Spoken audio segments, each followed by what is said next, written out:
So hi my dear audience, how you all, कैसे हो आप लोग। तो जैसा कि आपको पता है कि दिल्ली यूनिवर्सिटी की लॉ फैकल्टी की फ़र्स्ट कट ऑफ रिलीज़ हो गई है एंड वो LLB एंड LLM दोनों कोर्सेज़ की रिलीज़ हो चुकी है। तो अब तक आप लोगों ने सबने फ़र्स्ट कट ऑफ देख ली होगी।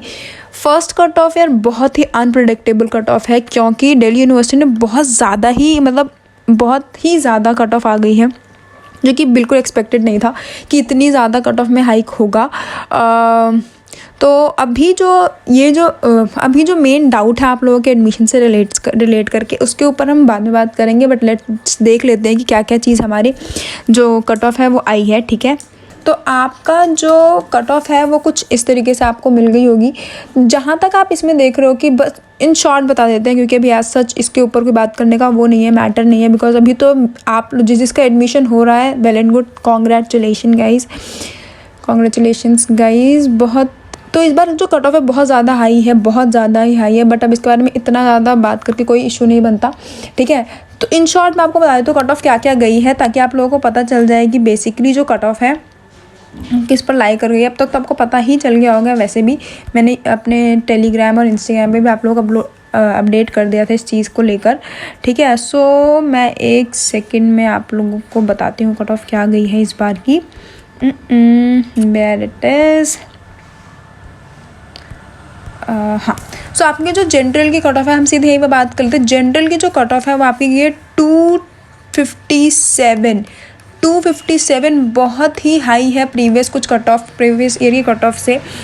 ठीक है, बहुत ज़्यादा हाई गई है इस बार 257, मतलब यार बहुत ही कर दिया है। बिकॉज मैक्स टू जो दिल्ली यूनिवर्सिटी कट ऑफ जाती है वो 240 के अंदर ही रहती है, क्योंकि 240 जो होता है वो बहुत ज़्यादा सेफर साइड माना जाता है। ठीक है, तो अभी की जो इस बार की जो कट ऑफ है वो 257 गई है।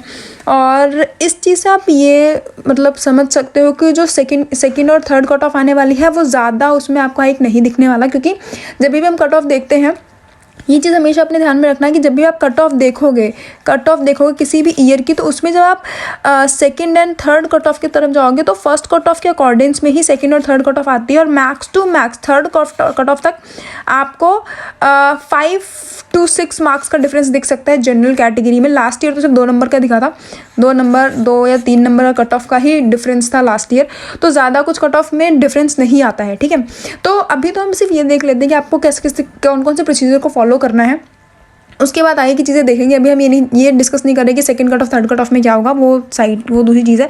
उसके बाद OBC की बात करते हैं। OBC का कट ऑफ का क्या रहा है, क्योंकि OBC की कट ऑफ भी बहुत मतलब इस बार हर जो कैटेगरी है उसकी कट ऑफ बहुत हाई गई है। जैसे कि OBC की जो कट ऑफ है वो इस बार की है आपकी 221, अगेन बहुत हाई कट ऑफ है OBC की भी। वही बात है कि लास्ट टाइम से कम गई है, तो लास्ट टाइम के अकॉर्डिंग से बहुत ज़्यादा है लास्ट टाइम, या फिर उससे लास्ट टाइम इतनी ज़्यादा कट ऑफ नहीं जाती है। 190, 195, 200 तो मैक्स टू मैक्स है, कितने अभी कट ऑफ चली जाए, उससे ज़्यादा नहीं जाती है। तो 221 का मतलब है कि बहुत ही ज़्यादा है कट ऑफ। और अगर हम लो से लो देख लें तो ये आपका 215 या 16 या इतने तक ही जाएगी। आपके इतने ही बच्चे हैं जो इस टाइम मुझे लग रहा है कि इस बार सेफर साइड पे हैं, या फिर उससे भी ज़्यादा कट ऑफ जा सकती है। वो हम बाद में देखेंगे, हम प्रीवियस ईयर के अकॉर्डिंग में एनालिसिस करके ही इस चीज़ को समझेंगे कि हाँ कितनी जा सकती है। बट अभी हम आगे देखते हैं। SC की कट ऑफ गई है 185, ST की गई है आपकी 112 एंड EWS कैटेगरी की गई है आपकी 236। तो लास्ट टाइम जनरल कैटेगरी की फर्स्ट कट ऑफ नहीं थी। पता नहीं क्या ही किया है इन लोगों ने इस बार इतनी ज़्यादा हाई कट ऑफ लाके। ठीक है, तो ये आपके कुछ कट ऑफ था जिसको आपने ऑलरेडी देख लिया होगा।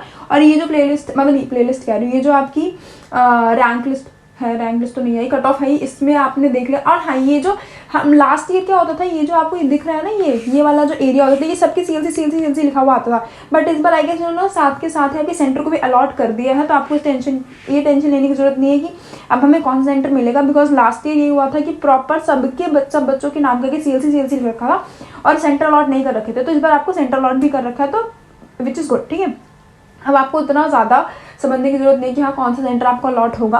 तो हम ये देख लेंगे कि फर्स्ट कट ऑफ में किस बच्चे को कितने पर CLC मिला है, या फिर LC1 और LC2 किस तरीके से मिला है, वो एक अलग चीज़ है। नेक्स्ट आपका जो है ये जो है, मतलब ये जो इंस्ट्रक्शन और गाइडलाइंस है, ये आप पढ़ लेना बहुत अच्छे से before uploading your any document. क्योंकि ये जो चीज़ें हैं इसको आपको पता होनी चाहिए जब भी आप अपना डॉक्यूमेंट अपलोड कर रहे हो। ठीक है, LLB और LLM दोनों के लिए ही सेम चीज़ें, मतलब दोनों के लिए इसमें बताया गया है। तो एक बार इन शॉर्ट हम देख लेते हैं क्या है यहाँ पर। CLC और LC2 मेरिट के बेस पे एडमिशन हो रहा है यहाँ पर प्रॉपरली, मतलब इनका मेरिट, प्रेफरेंस और कैटेगरी, ये 3 चीज़ आपकी देखी जा रही है जब आपका एडमिशन लिया जा रहा है, तो अलॉटमेंट सीट की हो रही है तो ठीक है, वो चीज़ हो गई। उसके बाद अगर लेट सपोज यहाँ पर ये वाला पॉइंट है कि अगर किसी बच्चे ने सेम मार्क्स ऑब्टेन किए हैं और एक ही सीट है तो सिचुएशन पे क्या होगा, तो यहाँ पर मतलब दिल्ली यूनिवर्सिटी की बुलेटिन इन्फॉर्मेशन है जहाँ पर उन्होंने एडमिशन के अकॉर्डिंग में सब कुछ बता रखा है अभी किस तरीके से आपका होगा, ये सिलेक्शन होगा, ठीक है। तो वैसे ही देखा जाए परसेंटेज, आपके जो ग्रेड की परसेंटेज है उसके अकॉर्डिंग्स भी देखा जाता है कि हाँ अगर 2 बच्चों की 250 मार्क्स आ रहे हैं और आपके पास एक ही सीट है तो ये ग्रेड की जो है उनकी परसेंटेज देखी जाती है, उसके अकॉर्डिंग में उनका एडमिशन दिया जाता है। ओके और उसके बाद रिजर्व कैटेगरी वाले स्टूडेंट का भी वही है कि जिस तरीके से उनका होता है। और एक और चीज़,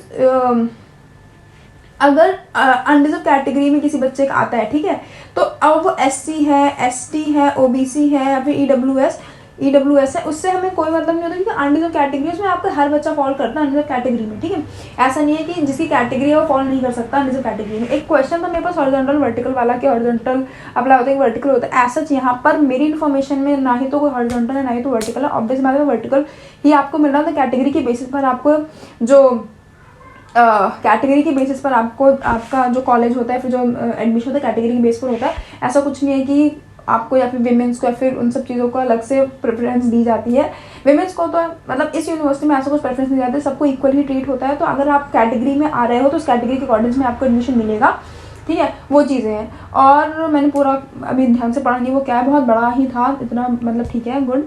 नेक्स्ट है जो आपकी एसेंशियल डॉक्यूमेंट्स हैं जो कि आपको पता होनी चाहिए आपको, मतलब टाइम ऑफ जब आप अपना डॉक्यूमेंट अपलोड कर रहे हो, रजिस्ट्रेशन का फॉर्म आपके पास होगा, उसका फॉर्म, फोटो और सिग्नेचर आपको दिख रहा है यहाँ पर। 10th की मार्कशीट चाहिए होती है, ठीक है, मार्कशीट ऑफ क्वालिफाइंग डिग्री जो आपका यहाँ पर मतलब ग्रेजुएशन की मार्कशीट मांग रहे हैं ये लोग, ओके।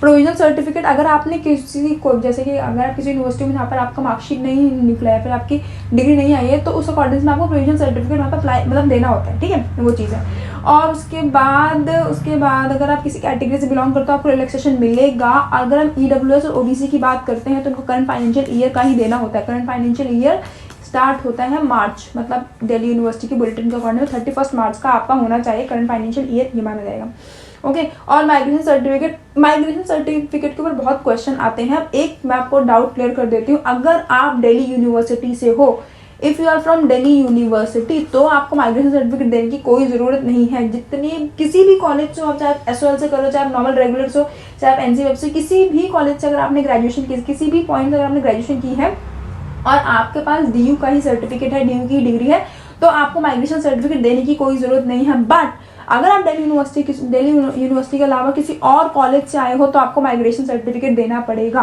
ठीक है, ये चीज़ है। और अगर आपका माइग्रेशन सर्टिफिकेट अभी नहीं है तो आप उसकी जगह अंडरटेकिंग फॉर्म फिल कर सकते हो, जो कि आपको जब आप एडमिशन फॉर्म फिल कर रहे हो तो वहाँ पर ही आपको मिल जाता है कि आपको ये सारे अंडरटेकिंग फॉर्म मतलब मिलता है, ठीक है। तो वहाँ से आप डाउनलोड करके उसको अपलोड कर दो, आपको टाइम दे दिया जाएगा दिल्ली यूनिवर्सिटी की तरफ से। ऐसा कोई बड़ा इशू नहीं है इसको लेकर, ठीक है। नेक्स्ट यहाँ पर एज सच मेरे को कुछ इंपॉर्टेंट नहीं लग रहा। हाँ, एक और चीज़ है कि आपको कुछ और चीज़ें इसके साथ साथ सबमिट करनी होगी, जैसे कि character certificate, anti ragging certificate, और ये LLM वाले बच्चों के लिए, तो वो हमारे LLB वाले बच्चों के काम का कुछ नहीं है इसमें, ठीक है। और इसके अलावा मुझे इस PDF में और कुछ नहीं दिखा। तो ये कुछ चीज़ें हैं आपको जानने के लिए। ये वाला जो पोर्शन है कौन कौन से सर्टिफिकेट आपको अपलोड करने हैं गाइस, प्लीज़ ध्यान से करना।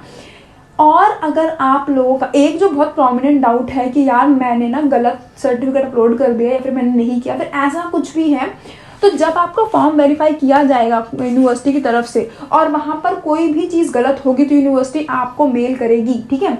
यूनिवर्सिटी आपके पास मतलब अगर हाँ ऐसा होता है कि अगर कुछ चीज़ गलत होती है तो आपके पास होता है टाइम, आपको दिया जाता है कि हाँ अब आप ये चीज़ आपकी गलत सबमिट हो गया, फिर ऐसा कुछ। वैसे तो मुझे जहाँ तक याद है कि नहीं कर, मतलब हमारे टाइम में ज़्यादा बच्चों को नहीं किया गया था, बट हाँ कुछ को आई थी, जहाँ तक मुझे याद है कुछ बच्चों को आई थी कि हाँ ये चीज़ सही नहीं है, तो ये चीज़ आप प्रॉपर अंडरटेकिंग के पॉइंट पर आया था, याद है, अंडरटेकिंग के पॉइंट पर याद आया था कि आपको ये चीज़ सबमिट करनी है, ठीक है।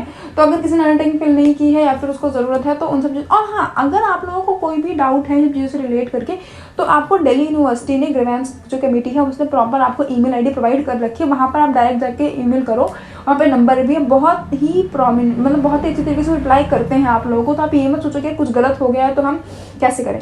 और एक और चीज़, जैसे कि कोई डॉक्यूमेंट ही गलत अपलोड कर दिया है आप लोगों ने, तो इसमें ऐसे डरने की जरूरत नहीं होती, ठीक है। अगर आपने कोई डॉक्यूमेंट गलत अपलोड कर दिया है, या तो आप फैकल्टी विजिट कर लो, ठीक है, वहाँ से चीज़ें सॉर्ट हो जाती हैं। आप ये मत समझो कि आपने डॉक्यूमेंट गलत अपलोड कर दिया है, अगर आपने डॉक्यूमेंट गलत अपलोड कर दिया तो आपका ये कहते हैं एडमिशन कैंसिल हो जाएगा, ऐसा कुछ नहीं होता। डॉक्यूमेंट गलत करने पर ये होता है कि बेसिकली आप, या फिर तो दिल्ली में हो तो आप डायरेक्ट फैकल्टी जाकर वहाँ पर बात कर लो, ठीक है। ऐसा मतलब कुछ होता नहीं उस चीज़ को लेकर, हम आपको प्रॉपर टाइम दे देंगे। कुछ गलत होता है तो आप उनसे बात कर लेते हो तो टाइम देता है, और कॉल पे भी आप उनसे बात कर सकते हो। तो इस तरीके की कुछ चीज़ें हैं जो आप कर सकते हो, ठीक है। और हाँ, बस इस चीज़ पर इतना ही। अगर आपने कोई चीज़ गलत अपलोड कर दी है फिर नहीं की है, तो एक आपके पास बहुत अच्छा ऑप्शन है कि आप दिल्ली यूनिवर्सिटी खुद ही बात करो, ठीक है। और जहाँ तक है पेमेंट की, कि अगर जैसे कि पेमेंट रिसीट, मतलब पेमेंट का ऑप्शन आता है, फ़ी पेमेंट का ऑप्शन आता है। एक और ये भी चीज़ है, तो फ़ी पेमेंट का जो ऑप्शन है वो आप लोगों को आ जाएगा।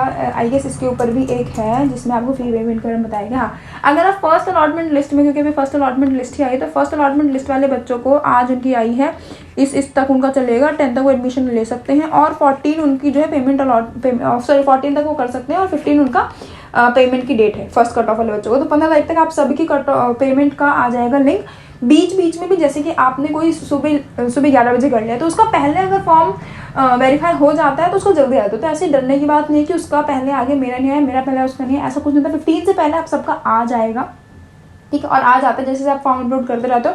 इस टाइम फैकल्टी में सब लगे होंगे कि हाँ कैसे कैसे बच्चों का फटाफट फॉर्म हो खत्म हो, ठीक है। तो आपसे टेंशन मत लो कि अभी पेमेंट नहीं आई है, पेमेंट का ऑप्शन नहीं आया, तो कब तक आएगा, वो आ जाता है। 15 से पहले आप लोगों का आ जाएगा। ये जो टाइम आपको दिया है ना, 15 को 1 बजे तक आपका आना है, तो वो आ जाएगा, ठीक है। उसके बाद सेकंड अलॉटमेंट लिस्ट आएगी 17 को, देखेंगे उसके बाद ये सारी चीज़ें हैं, तो वो ठीक है, उसमें हमें ऐसा इशू नहीं है। देखो थर्ड पे लिखा है इफ़ रिक्वायर्ड, अगर रिक्वायर्ड होगा तो थर्ड कट ऑफ आएगी, या थर्ड कट ऑफ नहीं आएगी, तो वो एक अलग चीज़ है, ठीक है। एक जो पॉइंट है मुझे फ़ी को लेकर, ये इन्होंने ना, ये मतलब हमारे टाइम में तो ऐसा इन्होंने नहीं बताया था कितनी फ़ीस लगी थी, बट आप लोगों की फ़ीस यहाँ पर मेंशन है। जो LLB वाले स्टूडेंट हैं उनकी फ़ीस है 4926 रुपीज़, आप लोगों की ये फ़ीस है, कोर्स की फ़ीस, ठीक है। तो और इसके बाद और क्या क्या डाउट है, वैसे तो मैंने ज़्यादा कमेंट सेक्शन में भी देखा नहीं है, बट हाँ ये कुछ PDF थी जिनको एक्सप्लेन करना बहुत ज़्यादा ज़रूरी था। ऑल्दो आप लोगों को मिल गई होगी, बट फिर भी मेरा ड्यूटी है कि आपको बताना, मतलब बेसिकली मेरा जो पर्पस था उस वीडियो बनाने के लिए वो ये वाली चीज़ को एक्सप्लेन करना था, क्योंकि आपको जो इंस्ट्रक्शन और गाइडलाइंस है जब भी आप एडमिशन ले रहे हो, तो अगर आपने PDF को बहुत प्यार से ध्यान से पढ़ा होगा तो जो भी चीज़ें आप उनके माइंड में चल रही होंगी वो नहीं होगी, क्योंकि बहुत सारी चीज़ें स्पेसिफिकली मैंशन है, ओके। और क्या बता सकते हैं, ठीक है।